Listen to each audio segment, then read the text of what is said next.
బాగా తగ్గిపోయింది, సుమారుగా 300 కిలోమీటర్ల డిస్టెన్స్లో మనకు కనిపిస్తుంది. సో మరికొన్ని గంటల్లోనే అయితే పూర్తిగా కాకినాడ వరకు రావాల్సిన అవసరం లేదు. మరొక 100 కిలోమీటర్లు క్లోజ్గా వచ్చినా సరే ఎఫెక్ట్ చాలా భారీగా ఉండబోతుంది. ఇప్పుడు కేవలం ఒక రకంగా చెప్పాలంటే మీరు టీజరే చూస్తున్నారు. So this is the situation.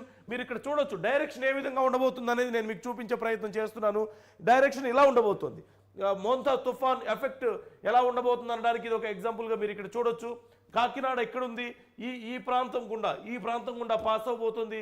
Kakinada, Srikakulam, Vizianagaram, Visakhapatnam ఈ ప్రాంతాలన్నీ కూడా ఎఫెక్ట్ ఉండేటువంటి అవకాశం కనిపిస్తుంది. ఈ డైరెక్షన్లో ఇటువైపుగా వెళ్ళబోతుంది. మోంతా తుఫాన్ ఇక్కడి నుంచి పాస్ అయ్యే సమయంలో మేజర్గా ఇక్కడ ఒక చిన్న విషయాన్ని మనం అబ్జర్వ్ చేయాలి. తుఫాన్ స్లోగా వెళ్తే దాని ఎఫెక్ట్ చాలా ఎక్కువగా ఉంటుంది, తీవ్రత చాలా ఎక్కువగా ఉంటుంది. అంటే ఆ తుఫాన్ మనకి ట్రావెల్ చేస్తున్న సమయంలో ప్రజెంట్ ఇదిగో ఇక్కడ ఉంది, ఈ ప్రాంతంలో కేంద్రీకృతమై ఉంది. మహా అయితే ఒక 300 కిలోమీటర్లు, మరొక 100 కిలోమీటర్లు దగ్గరగా వచ్చినా సరే ఎఫెక్ట్ పూర్తిగా మారిపోయే అవకాశం ఉంటుంది. వాతావరణం పూర్తిగా మారబోతుంది.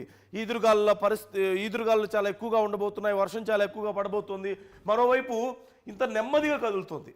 నిన్న మధ్యాహ్నం వరకు 18 కిలోమీటర్ల వేగంతో కదిలినటువంటి తుఫాన్ 15 కిలోమీటర్ల వేగానికి ఇంకా అంతకుమించి తక్కువగా ఉన్నట్లుగా తెలుస్తోంది. ఇప్పుడు ఒకవేళ కనుక అది కదులుతున్న సమయంలో జస్ట్ ఒకసారి మనం చూడొచ్చు, ఇక్కడి నుంచి అంటే నిన్న మధ్యాహ్నం నుంచి ఇప్పటికీ 100 కిలోమీటర్లు కదిలినటువంటి పరిస్థితి కనిపిస్తోంది. సో సుమారుగా మనకి 200 కిలోమీటర్ల దూరం ఉన్నప్పటి నుంచే మనకి భారీగా ఎఫెక్ట్ కనిపిస్తోంది. అంటే ఇప్పటి నుంచి సాయంత్రానికి మరొక 100 కిలోమీటర్లు వచ్చినా సరే సో సాయంత్రానికి పూర్తి స్థాయిలో మనకి క్లోజ్ కాంటాక్ట్లోకి వచ్చేటువంటి అవకాశం ఉంది.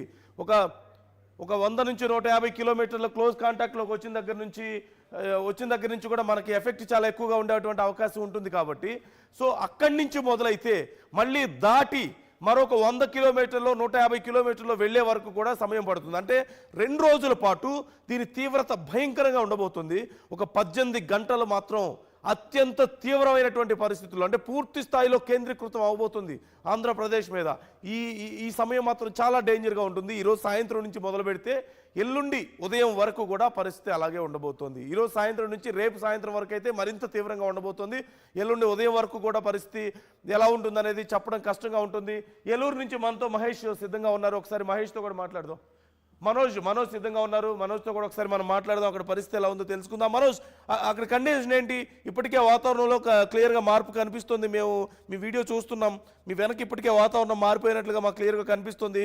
ప్రజెంట్ కండిషన్ ఎలా ఉంది, ఎలా మారుతుంది వాతావరణం గంటలు గడిచే కొద్దీ, ఎఫెక్ట్ ఎలా ఉంది?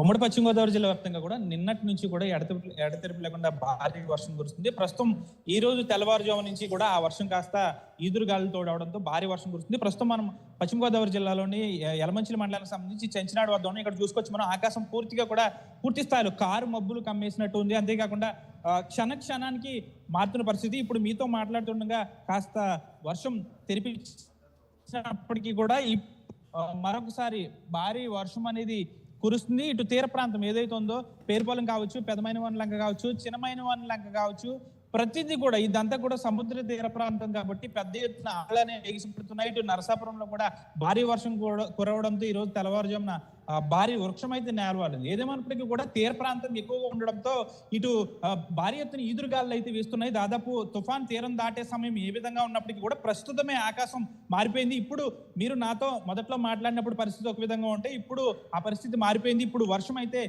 ఎక్కువగా వస్తుందనే చెప్పాలి. ప్రస్తుతానికి అయితే పరిస్థితి ఈ విధంగా ఉన్నప్పటికీ కూడా అధికారులు అందరూ కూడా అప్రమత్తమయ్యారు. ఇటు పెదమైన లంకలో పెద్ద ఎత్తున సముద్రపు కెరటాలు ఎగిసిపడుతున్నాయి కాబట్టి అక్కడ పునరావాస కేంద్రాలు కూడా ఏర్పాటు చేశారు. జిల్లా కలెక్టర్తో పాటు ఎస్పీ, ఇటు తుఫానికి సంబంధించి ప్రత్యేక అధికారి ప్రసన్న వెంకటేష్ను కూడా నియమించారు కాబట్టి వారందరూ కూడా సమన్వయంతో పనిచేస్తున్నారని చెప్పాలి. ముందుగా ప్రాణ ఆస్తి నష్టం జరగకుండా ప్రతి చోట కూడా అన్ని ఏర్పాట్లు చేశారు.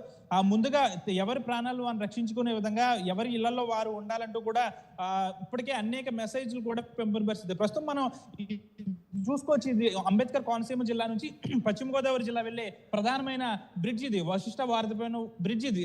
సాధారణంగా నిత్యం కూడా ఈ బ్రిడ్జ్ చాలా రద్దీగా ఉంటుంది. ఎందుకంటే అంబేద్కర్ కోనసీమ జిల్లా రాజోల్ నుంచి ఇటు పశ్చిమ గోదావరి జిల్లా పాలకొల్లు రావాలంటే ఇదే బ్రిడ్జ్ ప్రధానం కాబట్టి నిత్యం కూడా పెద్ద ఎత్తున వాహనాలు అనేవి ఈ బ్రిడ్జ్ మీద ప్రయాణిస్తుంటాయి. కానీ ఈ రోజు మనం వాతావరణ పరిస్థితి బట్టి అధికారులు కూడా ముందస్తు జాగ్రత్తలు తీసుకుని అన్ని ఏర్పాట్లు చేస్తున్నారు కాబట్టి ముందు నుంచే మెసేజ్ల రూపంలో ఎవరు కూడా అత్యవసరం అయితే తప్ప ప్రయాణాలు చేయొద్దు అంటున్నారు. కాబట్టి ప్రజలు కూడా అప్రమత్తమయ్యారు. ఎవరు కూడా ప్రయాణాలు చేయడం లేదు అనే దానికి నిదర్శనం అనేది మనం ఇక్కడ చూడొచ్చు. ఇది ప్రధానంగా చెంచినాడు బ్రిడ్జ్ వశిష్ఠ వారధిపై ఉన్న రాజోల్ నుంచి అంబేద్కర్ కోనసీమ జిల్లా నుంచి పశ్చిమ గోదావరి జిల్లా ప్రధానమైన బ్రిడ్జ్. నిత్యం కూడా నిమిషానికి వందల సంఖ్యలో ఈ రహదారిపై బ్రిడ్జ్ పై నుంచి వాహనాలు వెళ్తాయి. కానీ ఈ రోజు మన తుఫాన్ ఎఫెక్ట్ తో దాదాపు ఈ రోజు పూర్తిగా కూడా ఈ బ్రిడ్జ్ నిర్మానుష్యంగా మారిపోయింది. కారు మబ్బులతో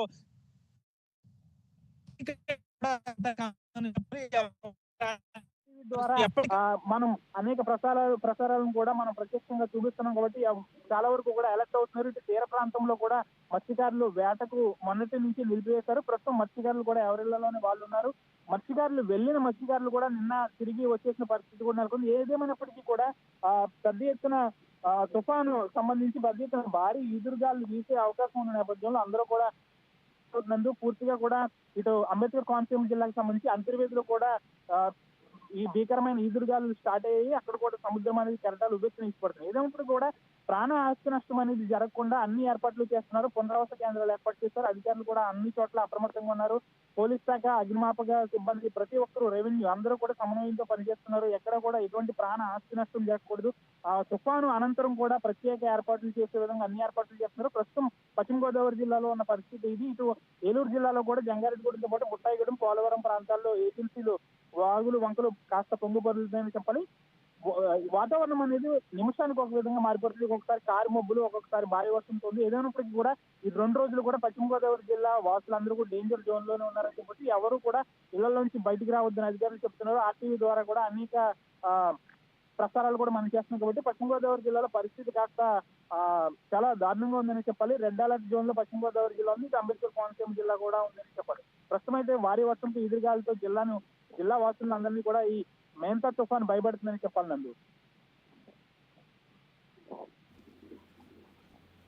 రైట్, అంటే ఎప్పటి వరకు దీని ప్రభావం ఉండబోతుంది? ఇప్పుడు అధికారులు అక్కడ పునరావాస కేంద్రాలు ఏర్పాటు చేస్తున్నట్లుగా తెలుస్తుంది కదా.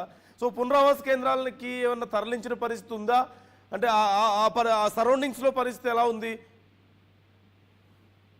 ప్రస్తుతం మనం తుఫాన్ అనంతరం రెండు చూసుకోవాలి. కాబట్టి ప్రస్తుతం తుఫాను తీరం దాటక ముందు పరిస్థితి అనేది భయంకరంగా ఉంది. కాబట్టి తుఫాన్ దాటిన తర్వాత జరిగే విపత్తు అంతా కూడా సద్దుమనగాలి. కాబట్టి దాదాపు ఈ ఎఫెక్ట్ అంతా 4 రోజులు పట్టే అవకాశం ఉంది. ఇప్పటికే పునరావాస కేంద్రాలు అంటే సముద్ర ప్రాంతంలో, ఇది మన పశ్చిమ గోదావరి జిల్లాలో పేరుపాలెం, పెదమైన వనలకి, చిన్నమైన వనలకి అత్యంత సముద్ర తీరానికి దగ్గరగా ఉండే గ్రామాలు ఇవి. ఇప్పటికే అక్కడ పునరావాస కేంద్రాలు ఏర్పాటు చేశారు. వారిని కూడా పునరావాస కేంద్రాలకు తరలించారు. ప్రత్యేక అధికారులను కూడా నియమించారు. కాబట్టి తీర ప్రాంతంలో ఉన్న వాళ్ళని కూడా పునరావాస కేంద్రాలకు తరలిస్తున్నారు. అంతేకాకుండా